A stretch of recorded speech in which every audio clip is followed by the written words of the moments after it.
Breaking చూస్తున్నాం. చిత్తూరు జిల్లా కోర్టుకు బాంబు బెదిరింపులు కలకలం రేపాయి. జిల్లా జడ్జికి గుర్తు తెలియని వ్యక్తులు మెయిల్ పంపించారు. అనంతరం జిల్లా జడ్జి పోలీసులకు సమాచారం అందించారు. విషయం తెలుసుకున్న బాంబ్ స్క్వాడ్ కోర్టు ప్రాంగణంలో తనిఖీలు చేపట్టింది. బాంబు బెదిరింపు మెయిల్ తో భయాందోళనకు గురైన న్యాయవాదులు పరుగులు తీశారు. కోర్టు ప్రాంగణంలో అధికారుల తనిఖీలు ముమ్మరంగా కొనసాగుతున్నాయి.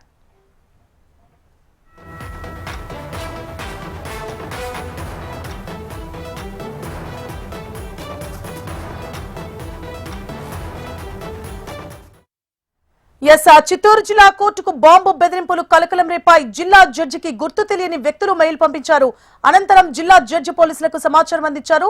విషయం తెలుసుకున్న బాంబ్ స్క్వాడ్ కోర్టు ప్రాంగణంలో తనిఖీలు చేపట్టింది. బాంబు బెదిరింపు మెయిల్ తో భయాందోళనకు గురైన న్యాయవాదులు పరుగులు తీశారు. కోర్టు ప్రాంగణంలో అధికారుల తనిఖీలు ముమ్మరంగా కొనసాగుతున్నాయి.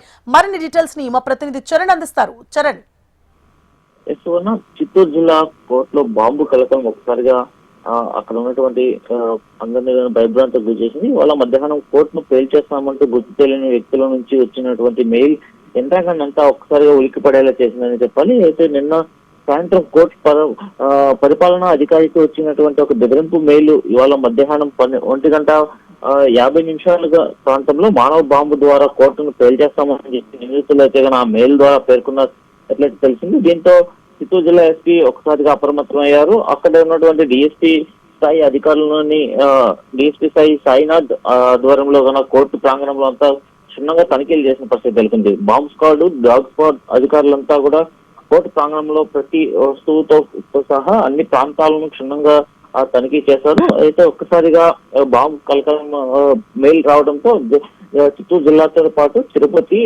అలాగే అన్నమయ్య జిల్లా పరిధిలో ఉన్నటువంటి కోర్టులు ప్రధాన ప్రాంతాలన్నీ కూడా తనిఖీలు చేశారు.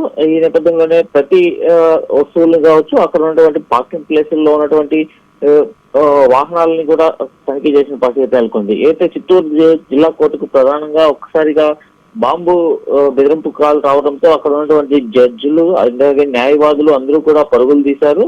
ఒక్కసారిగా ఆలయం వెలుపల ఉన్నటువంటి పోలీస్ అధికారులు కూడా ఎక్కడైతే బాంబు పెట్టామో అని వచ్చినటువంటి సమాచారం వచ్చిన మెయిల్ అయితే ఎక్కడి నుంచి వచ్చింది అన్న దాని కూడా పోలీసులు అయితే విచారణ చేపట్టారు. ఆ మెయిల్ ఐడిని ట్రేస్ చేసే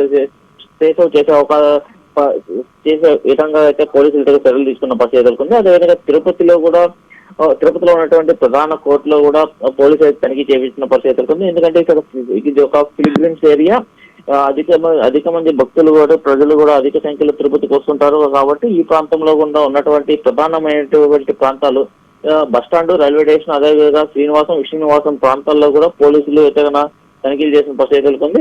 అయితే మధ్యాహ్నం నుంచి కూడా క్షుణ్ణంగా నగరంలో ఉన్నటువంటి ప్రధానమైనటువంటి ప్రాంతాలన్నీ కూడా బాంబ్ స్క్వాడ్, డాగ్ స్క్వాడ్ సహాయంతో అయితే క్షుణ్ణంగా పరిశీలిస్తున్నట్టు తెలుస్తుంది. Suvarna. Right, thank you for the updates Charan.